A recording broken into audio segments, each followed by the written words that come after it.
Welcome to the fucking show. Welcome to the show, have a seat, my nigga, recline back. Real niggas making a speech, so acknowledge that I never turn bitch to the op. And I can promise that this 4 nickel tucked on my hip, that bitch Obama black. See a target, lock onto it, then demolish that. My shooters got me saying, y'all are better than how y'all are acting when y'all come in the building. Like if y'all came to my building average day, like literally, and Reggie talked to me a couple times, like I could be sitting at my desk and you'll just hear kids, hey Mr. Warren, what's up, coming through? I'm safe for them. But even though I'm a safe zone and a safe space for them, I'm still like, hey man, let's talk about them grades. Hey my kids, let's talk about them grades. I'll pull them up. Oh, Mr. Warren, don't, yeah, let's pull them up. What's up with this, what's up with that? And that's what they need. You know, somebody to help them navigate through that. And like just say, hey man, bare minimum, at least get the high school diploma, bruh. At least. Somebody to make them responsible for their actions. Somebody to hold them accountable. Exactly. You know what I mean? Like, if the parents ain't holding them accountable, somebody has to hold them accountable and let them know that this is unacceptable, especially as a young black man or woman, you know what I'm saying, in this community. Like, so that's dope. That's super dope. And it's the thing about it is, it's a way to do it. And that's where some educators kind of miss it, because our kids now, and you know, I got to talk about the community I serve, because I mean, my school is 95% African American. Now watch this, something y'all all can relate to. 95% of the fights and stuff that I be talking to you about, that we breaking up and all that, are based off of social media. They not ready for all of this stuff that's around them. Reality. Not. I'm so tired of breaking up fights and then we sit down and talk, and it's based off of social media posts. And then by the time you cut through it, the post is stupid. But they just so, you know what I'm saying, influenced. So, I don't want to use the word reprogram, but that sounds so. No, but we just gotta. I was about to say, rewired, whatever you want to call it. Back to what you said about social media, like back when we were younger, we fought and it was fine. Either you won or you lost, it was fine. Now, if you fight and it's on World Star, and you take an L, now you feel like you gotta shoot the man. Because you're scared to take that ass whooping on camera.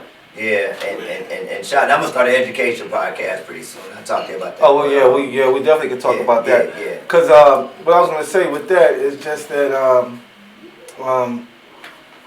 you know, we'll talk about it, because like I said, you know, I'm definitely trying to. We already talked about, you know, how Absolutely. we're gonna impact these young black men out here with you know, with the things that we got to offer. So. Yeah, I'm just gonna save that. Save it for I mean, right now we just, you know, we doing what we do, but yeah, man, it's just time, man. Like for me, it's just like, even my partner, you know, shouts out to my brother Josh Luton. You know, he's the dean of students, and we work closely together, and you know, he feels the same way, man. Like we literally just last week was talking about we need a forum for the students. So the forum is, he wants to do this thing called Talk to Me Tuesdays, where the kids can actually have conversations. We can try to put out some fires before they blow up, as far as the fights and stuff. You know, because the thing is now, we do find out about stuff, and a lot of times, like if there's going to be an altercation or a fight, we'll pull them aside. Hey man, I already know. You know, I'll give it to them raw. Let me explain something to you. Y'all fight in the building, and see, the pandemic brought us something that's sort of good and bad for black kids. So we had that time where they had to go virtual. They played so many games. Like we knocked on doors. We had some kids that, you know, playing this game with their parents. Oh well, my technology ain't working. I can't log on. Man, I heard that. Man, listen. So my boy Dean Stu's with, he knocked on some doors. But nah, man, this working fine, man. Don't talk to their parents. This is working fine. He's playing. So a lot of kids did that. Here's what's hurtful about that. If you was a kid that was in 6th grade and you ran that all year, the district still passes you.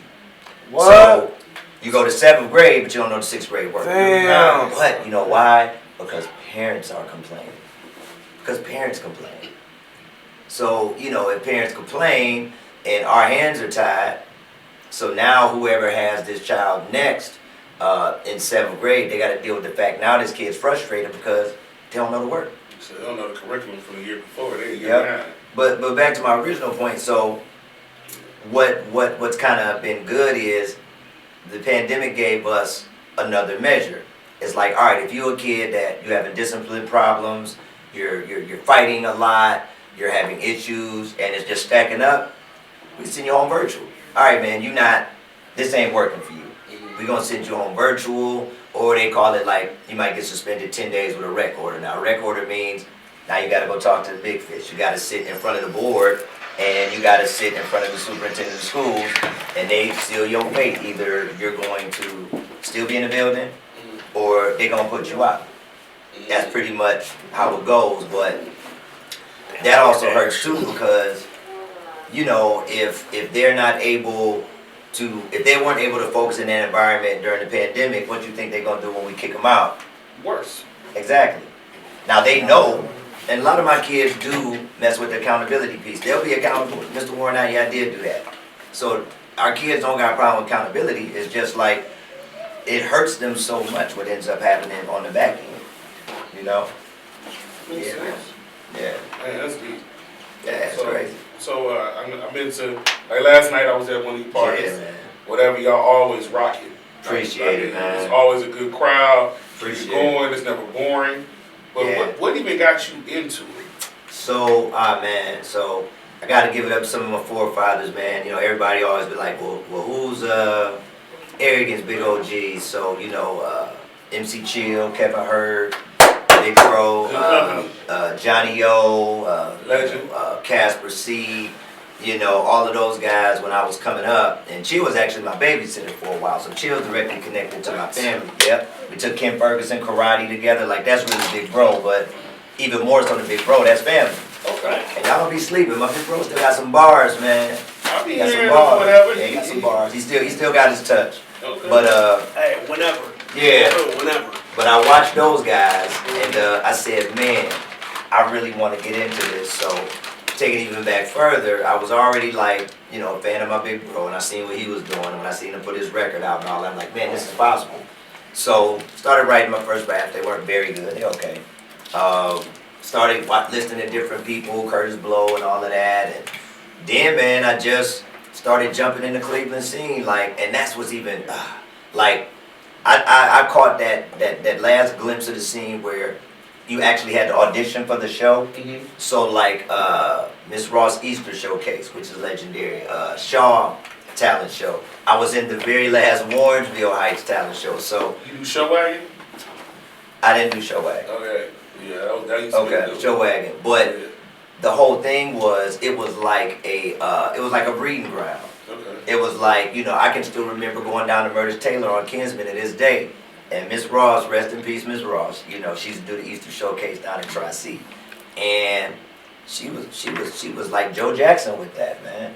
It was like, yo, if you wasn't good, she was gonna tell you in that moment. She wasn't gonna pet you or nothing. She'd be like, nah, baby, come back next year. She was like the old grandma, but she had an eye for talent. Mm-hmm. Nah, baby, you got to come back next year. That ain't it.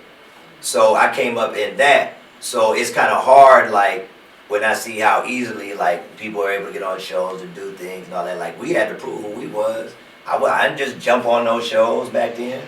So that's why I am who I am now. And that's what, you know, got me started in all of this. And just, like, just moving through it and navigating it. But it was a different time, man. You know, like Shaw I remember when, before the new Shaw we have now, the Shaw Talent Show was legendary. It's like, Oh, yeah. if you ain't, if you, either one or two things, either you was in it or you went and at least saw it, so you could see what it's supposed to look like. And all the acts were good because you went and you auditioned, and they was like, hey, it's good or it's bad, and then they was cool about it. You need to work on this. Mm-hmm. And that's what's wrong with, you know, artists now. You know, even as a host, you know, I studied everything and crafted it to a place where I was comfortable, you know. So I just think we don't have that anymore. So you made a point with these new artists. Do you think they lack the talent? I don't think they lack the talent. I think some of them lack the boot camp, the training, the camp, foundation. the foundation. So They we're don't talking think. about it from a classical Yeah, they don't think they need that. And you know, I can't blame them. Technology is to blame. I mean, hell, before I even met Reggie, Al used to come to my studio. He'll tell you, I went to Columbus and pressed up a record because I always wanted to have my own vinyl. Of course, because my Big Bro had done it. I went and watched how they make vinyl in Columbus. I think it's called Wax Stacks. Went up there. I still got the little wax that they make it out of just to have a souvenir. I went and did that. And it's like, it's funny seeing how music is put out and consumed now because it's so easy. It's different. You know what I'm saying? It's just totally different. So. Totally different. Yeah. Yeah. So, you know. So I do have another question. Your name. Yeah. For itself, that's just a bold ass name. It is. So how did you even, were you given that name or? Yeah, I was. So I had several rap names over the years. So let's hit them. Yeah. MC Doggy Duke. I had the KID. You know, everybody had to put the in front of their name. So I had the Kid KID. I had Kid Chaos, and then I took the Kid off. It was just Chaos. So the names were all dope. So you know, I just kept rapping and writing. I could just never come to the name I wanted. Went to college, and I pledged my fraternity. And when I went over as a Kappa, shouts out to my Kappa brothers, Okay. they gave me the line name of Arrogant. And I was like, that is a dope rap name. So I just took that and said, all right, this is it, right? What was you doing so arrogant to get him that name? All right, so I will explain that. So when I was, how can I put this? When I was being initiated into the fraternity, they always said that I just had this aura about myself that nothing fazed me. And I was just arrogant in my actions. Like, I don't care, whatever, it's all about me, right? So I used to be that kind of dude, right? And it would work well for me for a while. But then when I realized when I got out of college, some people were looking at the name as a negative. You know what I'm saying? And I did it as I kept it. Then some people was like, maybe you should lose it. I'm like, nah, I ain't losing arrogant. I said, I'm going to change how arrogant is viewed. And one of the things a lot of my fraternity brothers would say, we had this tagline of always be cocky but be humble. Don't be cocky but cocky. So originally when I first was rocking with the name, I was cocky but cocky, right? So I said, let's put the humble in there. Once I did that, it was just floodgates opened up. And people would see it. They'd be like, yeah, he is arrogant as fuck, but you know, it's beautiful how he do it. Like he ain't overbearing and he's humble enough to sit and chill with. Right. So once I realized that, I'm like, okay, I gotta change my name. So all you guys told me to change my name, you guys were wrong. I'm still out here and I was able to make it a beautiful thing. But yeah, it's nice to still have the name and have just what it means to me has transformed over the years. Okay. Yeah. Dope. Yeah.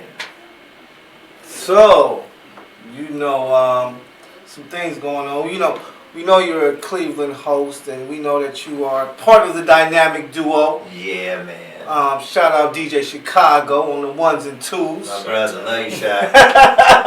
But there's been a few things going on online that people have been like, what's going on with these guys? DJ Chicago has seemed to have been wrapped up in some controversy. So another DJ. So yeah. I mean, you don't have to, you know, but we just want to know what's going on. Right, so I'm gonna keep it real. The thing about it with Chicago is just simply this. I'm gonna keep it all the way a beam, man, because that's my guy. We all know Chicago he's just that good. Yeah. Like yeah. He's just that good. Like, you know, and I put a lot of DJs, and I've worked with a lot of people. I had a long run with Jack the Ripper, my brother. Shouts out to Rip. You know, that's my guy. Jack, I had Rip. I've run with a lot of people. Step One, K-Nice. I ran with a lot of people. But it's just something about the way Chicago rock